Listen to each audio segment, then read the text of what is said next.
Assalamualaikum warahmatullahi wabarakatuh. Waalaikumsalam warahmatullahi wabarakatuh. Tapi memang suara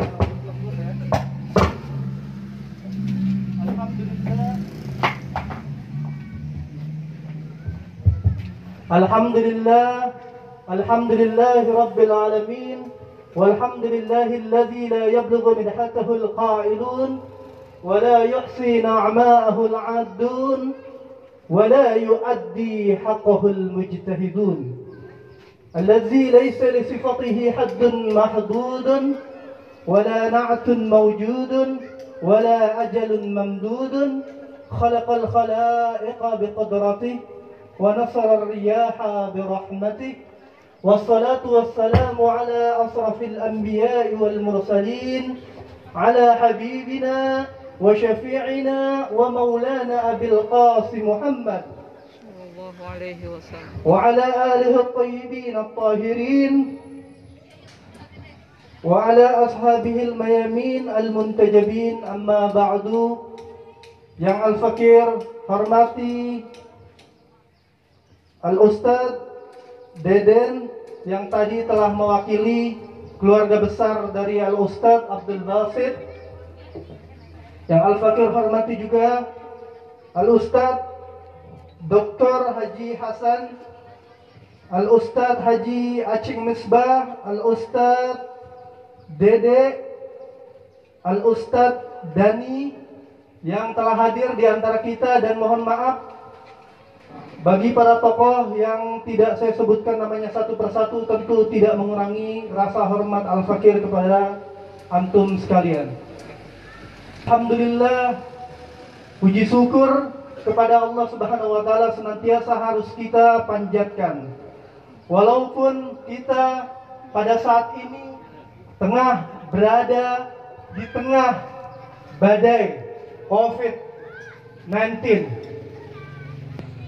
Ini merupakan sebuah penyakit yang memang ada di antara kita dan senantiasa hadir kemanapun kita bergerak.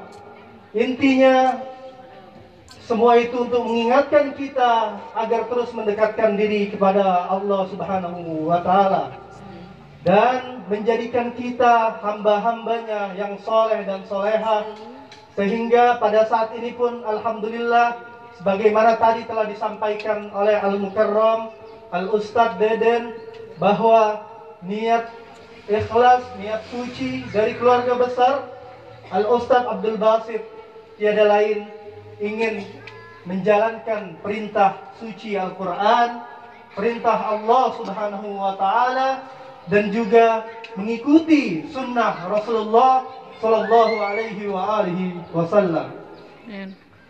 Mungkin kata yang paling utama setelah bersyukur, Al-Fakir mewakili dari keluarga besar almarhum Haji Inakma dan juga keluarga Bapak Al-Ustadz Sukmara Atma Putra ingin mengucapkan banyak-banyak terima kasih kepada antum sekalian yang telah hadir di sini, yang telah membawa banyak berbagai rezeki dari Allah Subhanahu wa taala, yang insya Allah kami menerima semua itu dengan penuh lapang dada. Dan Al-Fakir mewakili dari keluarga besar tentu juga ingin mengucapkan afwan jiddan, mohon maaf yang sebesar-besarnya min samimil waqi, dari hati yang paling terdalam, yang paling hakiki, karena mungkin dari sisi penyambutan kami masih ada kekurangan.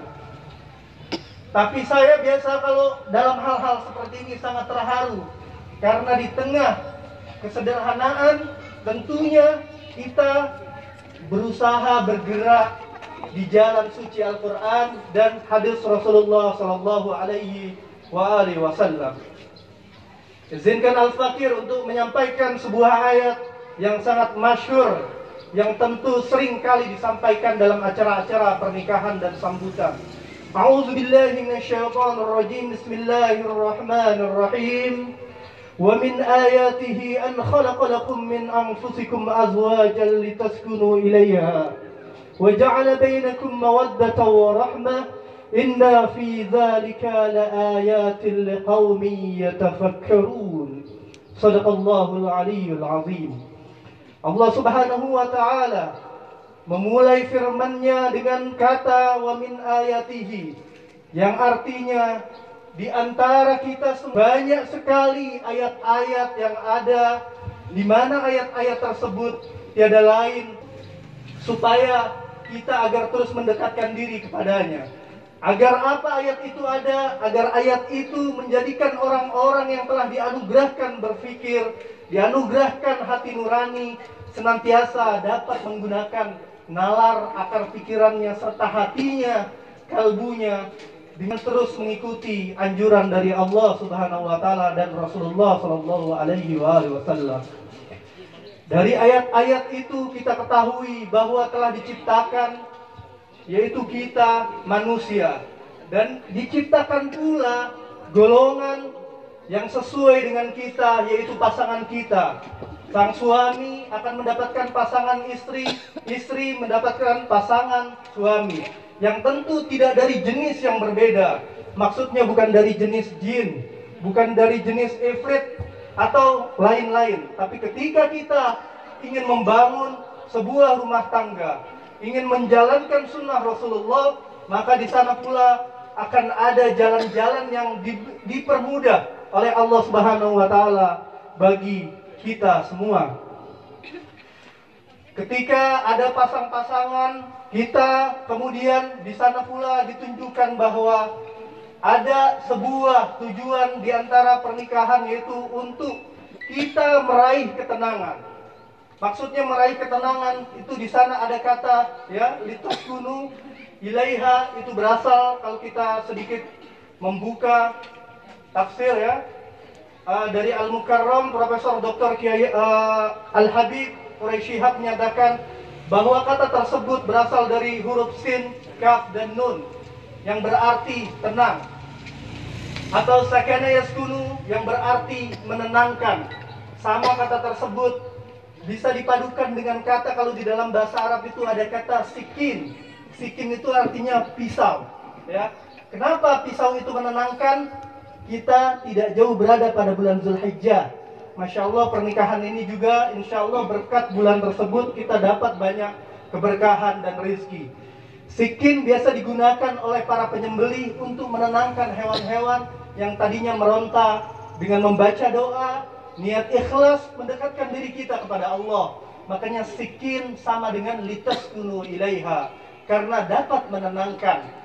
Ketika manusia itu dapat berpikir bagaimana cara menggunakan alat ini dengan baik dan benar. Kemudian litaskunu ilaiha, kita akan memahami misalnya arti tersebut ketika kita menengok sebuah rumah. Rumah itu tidak butuh kemewahan, rumah itu tidak butuh yang wah ya, tapi dengan kesederhanaan. Makanya ada sakana yaskunu, ada maskan. Artinya sebuah tempat yang dapat memberikan ketenangan bagi orang-orang yang berkeluarga. Itu dari makna litaskunu ilaiha ya. Jadi ada padanan kata-kata yang sama. Ketika kita semua telah dianugerahkan pasangan yang satu jenis, yang satu visi dan misi. Al-Mukarram Al-Ustadz Deden katakan mereka berdua ya, Adinda Ilma dan Alfi, sama-sama berjuang di satu profesi. Saya sangat terharu. Kenapa? Karena di tengah pandemi ini, mereka yang berada di garis terdepan itu adalah adinda kita ini. Mereka para tenaga kesehatan. Mohon maaf kalau saya sedikit terharu. Tanpa perjuangan para dokter dan mereka, kita akan menjadi apa? Wabah ini akan seperti apa?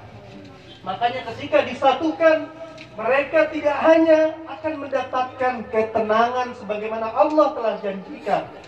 Ketenangan tidak hanya didapat bagi Adinda Ilma, bagi Adinda Alfi Al-Ghifari, tapi ketenangan itu ketika Anda nanti telah disahkan dengan ajaran-ajaran dan aturan yang suci, ketenangan itu akan memberikan keberkahan bagi seluruh umat manusia.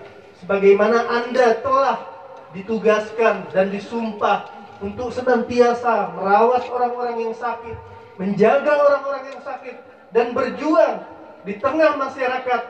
Pada masa pandemi ini ketakutan, Anda di pasukan terdepan harus lebih tenang. Dan itu telah Allah anugerahkan kepada Adinda Ilma dan Alfi yang Masya Allah sama-sama mempunyai satu visi dan misi, yaitu berjuang di jalan Allah demi kemanusiaan. Itu dari makna yang ada litaskunu ilaiha. Nanti juga dianugerahkan al-mawaddah warahmah. Ketika kita tahu bahwa fungsi berkeluarga itu memiliki banyak fungsi, ya, ada fungsi biologis, ada fungsi religius, ada fungsi edukatif, ada fungsi protektif dan lain-lainnya. Yang mohon maaf saya mungkin hanya sedikit berbagi, bukan mengajarkan, karena di sini pun ada guru saya, Dr. Haji Hasan, ya. Beliau merupakan dosen di Universitas UIN Bandung. Masya Allah, beliau hadir juga. Jadi kalau saya salah ngomong nih, Ustaz, mohon dikoreksi nih. Maklum, saya juga masih belajar, ya. Itu. Jadi nanti ada cinta, ya, ada rahmat, dan fungsi-fungsi itu harus diketahui oleh Adinda Ilma dan juga Adinda Alfi Al-Ghifari. Fungsi yang pertama tadi saya katakan ada fungsi biologis. Tentu setelah kalian nanti disahkan, di sana kalian akan memahami bahwa fungsi biologis itu untuk menambah keturunan yang insya Allah dengan niat yang khair, niat yang lillahi ta'ala, nanti ke depannya akan menghasilkan keturunan-keturunan yang dari, kalau ayat suci Al-Quran menyatakan kita berasal dari air yang menjijikan, tapi dengan menggunakan nalar, niat, hati nurani, dan kecintaan kita kepada Allah, dari sesuatu yang menjijikan itu nanti akan lahir manusia-manusia super yang berkualitas di negeri Indonesia ini. Amin. Amin. Amin ya Rabbal Alamin. Kemudian ada fungsi religius. Dalam berumah tangga tentu kita tidak akan pernah lepas dari nilai-nilai agama. Maka sepatutnya kita harus berterima kasih juga kepada orang tua yang telah mendidik kita menjadi insan-insan agamis. Insan-insan yang tidak hanya patuh terhadap aturan-aturan duniawi, tapi lebih dari itu, kita dan khususnya nasihat ini bagi kalian yang akan menikah, harus mematuhi aturan-aturan Allah Subhanahu wa Ta'ala dan sunnah Rasulullah Sallallahu Alaihi Wasallam. Setelah itu, ya, tadi ada fungsi biologis, ya, ada fungsi religius, ada juga fungsi edukatif. Kalian berdua nanti ditugaskan untuk saling, ya, memberikan ajaran, harus saling mengingatkan satu sama lain. Kalian berdua tadi disebutkan, ya, gelarnya walaupun saya tidak hafal, oleh Al-Mukarram Al-Ustaz Deden memiliki gelar yang tentu itu tidak mudah digapai. Dengan penuh perjuangan gelar itu diraih. Dengan penuh terseok-seok orang tua kalian menafkahi kalian hingga kalian menjadi sarjana. Saya terharu, kenapa? Karena saya masih ingat Adinda Ilma itu masih kecil SD. Saya nikah, beliau jadi sinden lucu sekali. Tapi setelah itu beliau dididik, ya, dikasih asupan-asupan agama, dikasih asupan-asupan akhlak. Saya tahu beliau merupakan seorang putri yang soleha, putri yang saya jamin insya Allah akan melahirkan manusia-manusia super yang berkualitas, karena beliau pun dididik dari keluarga yang islami, agamis, dan berpendidikan. Amin, amin ya Rabbal Alamin insya Allah. Lepas itu, kita juga harus ingat Adinda Ilma dan Adinda Alfi. Nasihat ini tidak hanya untuk kalian, tapi buat diri saya pribadi dan buat kita semua yang telah menjalankan kehidupan rumah tangga. Bahwa kehidupan rumah tangga itu bukan hanya penuh dengan cinta, bukan hanya penuh dengan ketenangan dan ketentraman, tapi di sana akan ada badai. Sama halnya seperti adanya badai Covid, bahkan lebih dahsyat dari itu. Kalian berdua akan menghadapi berbagai halangan, rintangan dalam menjalani kehidupan ini. Oleh karena itu, kuatkanlah iman kalian. Contohlah Nabi kalian, contohlah para ulama. saya teringat sebuah hadis Rasulullah sallallahu alaihi wasallam. Qala Rasulullah sallallahu alaihi wasallam, "Addibu awladakum ala salasi khisalin, hubbi nabiyikum wa hubbi ahli baitihi wa qiraatil Qur'an." Rasulullah bersabda, "Didiklah putra-putri kalian dengan 3 perkara, yaitu pertama, didiklah putra-putri kalian dengan mencintai Rasulullah sallallahu alaihi wasallam. Yang kedua, didiklah mereka agar mengenal siapa itu keluarga Rasulullah sallallahu alaihi wasallam yang disebut Ahlul Baitin Nubuwah.